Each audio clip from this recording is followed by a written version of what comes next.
आइए 6th question करते हैं। The annual investment of family are shown in adjacent pie diagram. Pie diagram में annual investment एक family का यहाँ पर शो किया जा रहा है। Answer the following question based on, हमें इन क्वेश्चन के आंसर करना है। पहला है if the investment in share is 2000। देखिए भाई शेयर में कितने इन्वेस्ट किए इन्होंने, 2000 रुपये इन्वेस्ट किए हैं। Find the total investment. अब हमें इसके बारे में बताया है, सबके सेंट्रल एंगल दिए और पूरा का पूरा टोटल इन्वेस्टमेंट बताओ बोलता है। तो ये जो फॉर्मूला इसके पहले हमने किए थे उसी फॉर्मूले से ये सॉल्व हो जाएगा। Okay, how much amount is deposit on bank. Bank में कितना अमाउंट डिपॉजिट किया है, ओके ये भी हमें बताना है। How much more money is invested in immovable property, मतलब ये हमें पता करना है। इमूवेबल प्रॉपर्टी इसमें कितना अमाउंट इन्वेस्ट किया वो हमें पता करना है। And how much amount is invest in post, और पोस्ट में कितना अमाउंट इन्वेस्ट किया वो हमें बताना है।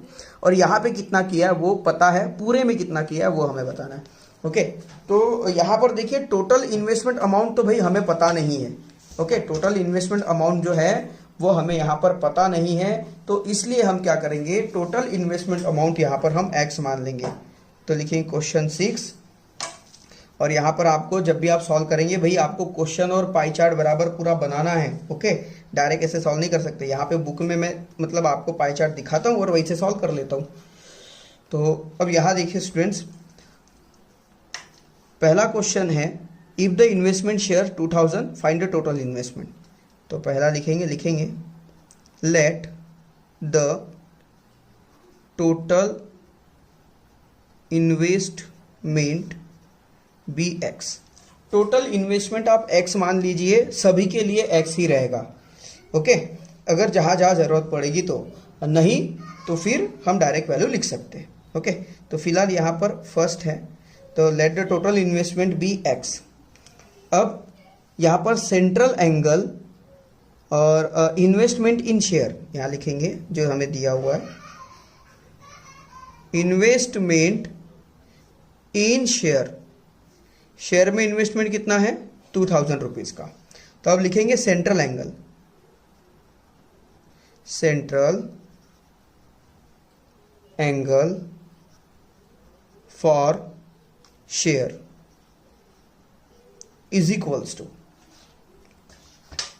Total amount invest in share, मतलब investment in share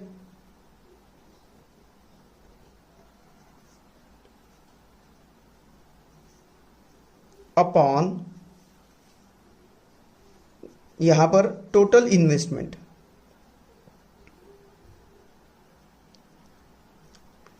multiply by 360।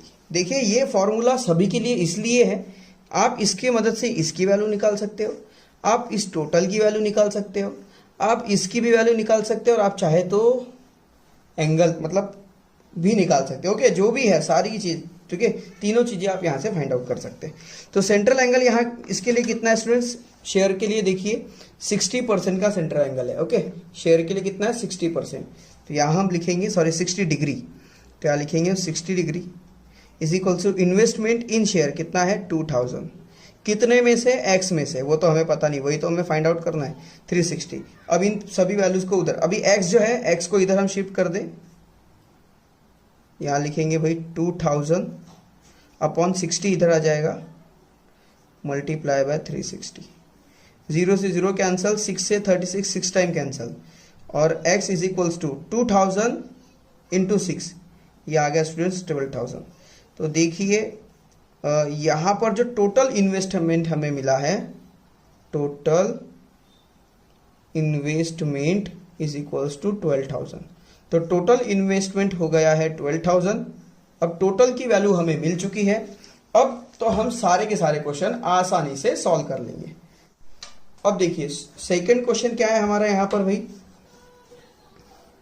Second है how much amount is deposit in bank. Bank में कितना अमाउंट डिपॉजिट किया गया। तो बैंक में जो अमाउंट डिपॉजिट किया उसका जो है वो 90 डिग्री का सेंट्रल एंगल है। तो यहां लिखेंगे second central angle for amount deposit in bank, amount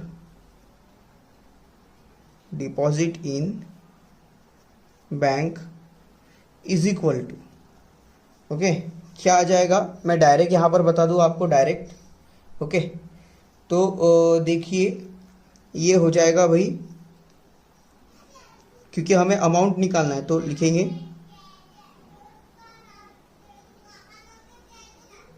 investment in bank upon, investment in bank upon total invested. Total invested हमें पता चल गया है अभी 12,000, ओके, और मल्टीप्लाई बाय क्या है भाई 360।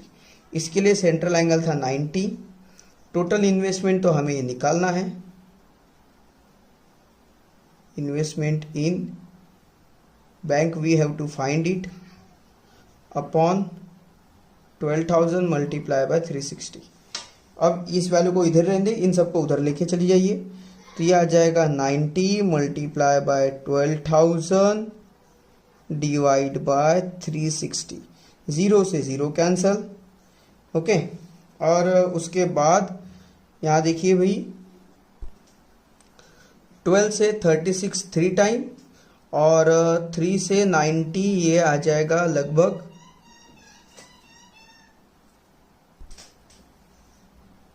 30 टाइम।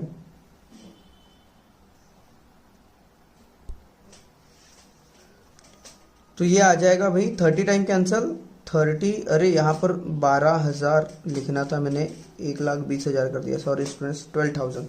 अब देखिए 30 इंटू ये 30 और ये 2 0, तो यहाँ पर आ जाएगा भाई ये 3,000, ओके। तो central angle for amount of central angle, sorry amount deposit in bank या फिर investment in bank is equals to 30,000, आप यहाँ पर लिख सकते हो, लिखेंगे investment in bank is equals to 3,000 और इसे कर दीजिए फ्रेम, ओके। आइए अब इसी का सेकंड क्वेश्चन करते हैं। आइए इसका सेकंड देखते हैं, third, how much more money is investment in immovable property. Immovable property में कितना मनी इन्होंने इन्वेस्ट किया है, और जिसका सेंट्रल एंगल है 120 डिग्री, ओके। तो यहां लिखेंगे हम central angle for immovable property,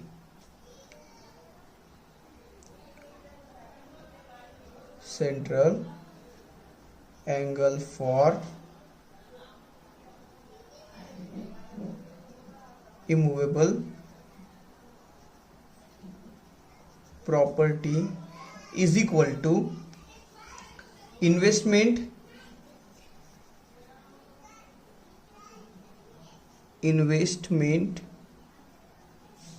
in immovable property upon total amount, या फिर 12,000 या टोटल अमाउंट मल्टीप्लाई बाय 360। इसके लिए एंगल है भाई 120 इज इक्वल्स टू, ये तो हमें निकालना है,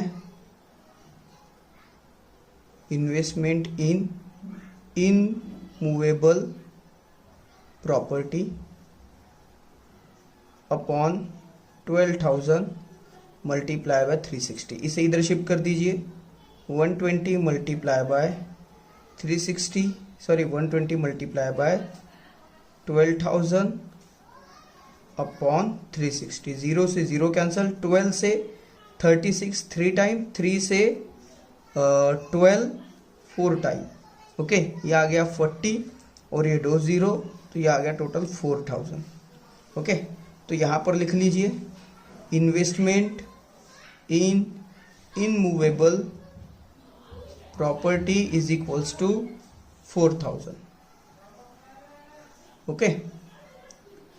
अब करते हैं भाई इसका fourth question, how much amount is investment in post, how much amount is invested in post. Post में कितना अमाउंट इन्होंने इन्वेस्ट किया है, तो पोस्ट के लिए सेंट्रल एंगल देख लीजिए भाई स्टूडेंट्स, 30 डिग्री है, यहाँ लिखेंगे ये था थर्ड और ये है अभी फोर्थ, ओके। आपको क्वेश्चन लिखते हुए चलना है, पर मैं डायरेक्ट यहाँ पे आंसर के साथ लिख रहा हूँ, ओके। तो लिखेंगे central angle for post investment in post upon total amount multiply by 360। तो देखिए इन्वेस्टमेंट इन पोस्ट ये है 30 डिग्री सेंट्रल एंगल, ये हमें निकालना है। Investment in post upon 12,000 multiply by 360, इधर शिफ्ट कर दीजिए। 30 मल्टीप्लाई बाय 12,000 डिवाइड बाय 360, 0 से 0 कैंसिल, 12 से 36 3 टाइम और 3 से 30 10 टाइम, ये आ गया भाई 1000, 10 और ये 2 0 मतलब 1000। तो लिखेंगे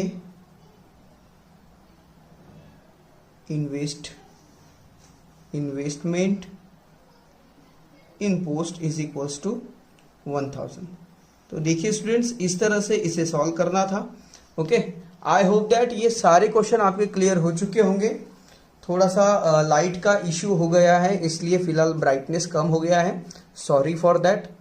तो स्टूडेंट्स भाई ये जो पूरी एक्सरसाइज हमने इसी तरह से कर ली। सॉरी फॉर दैट कि आप इस एक्सरसाइज के लिए मुझे स्क्रीन पर देख नहीं पाए, पर शायद मैं आशा करता हूँ कि आपको ये सारे क्वेश्चंस समझ गए होंगे। तो फ्रेंड, आपको ये वीडियो कैसा लगा कमेंट बॉक्स में ज़रूर लिखिएगा। वीडियो को लाइक कीजिएगा, चैनल को सब्सक्राइब कीजिएगा और हमारे साथ बने रहिए। और फ्रेंड, प्रॉब्लम सेट मैं आपके लिए छोड़ रहा हूँ। अब तक के सारे प्रॉब्लम सेट मैंने किए हैं और मैंने बताए हैं आपको, पर इसका प्रॉब्लम सेट मैं आपके लिए छोड़ रहा हूँ जो आपको खुद से सॉल्व करना है। ओके, अब इसके बाद भाई यहाँ पे देखिए, इसी वीडियो के साथ हमारा अलजेब्रा का मतलब सारा पार्ट यहाँ पर कंप्लीट होता है। इससे रिलेटेड भी स्टूडेंट्स अगर आपको कोई भी कंफ्यूजन या कोई भी क्वेश्चंस अगर होंगे तो आप हमें कमेंट करके पूछ सकते हैं। इसके बाद अलजेब्रा के वीडियो प्रैक्टिस के समय ही बनेंगे। तो फ्रेंड्स, मिलते हैं नेक्स्ट वीडियो में, तब तक के लिए बाय बाय, शब्बा खैर, जय हिंद, वंदे मातरम।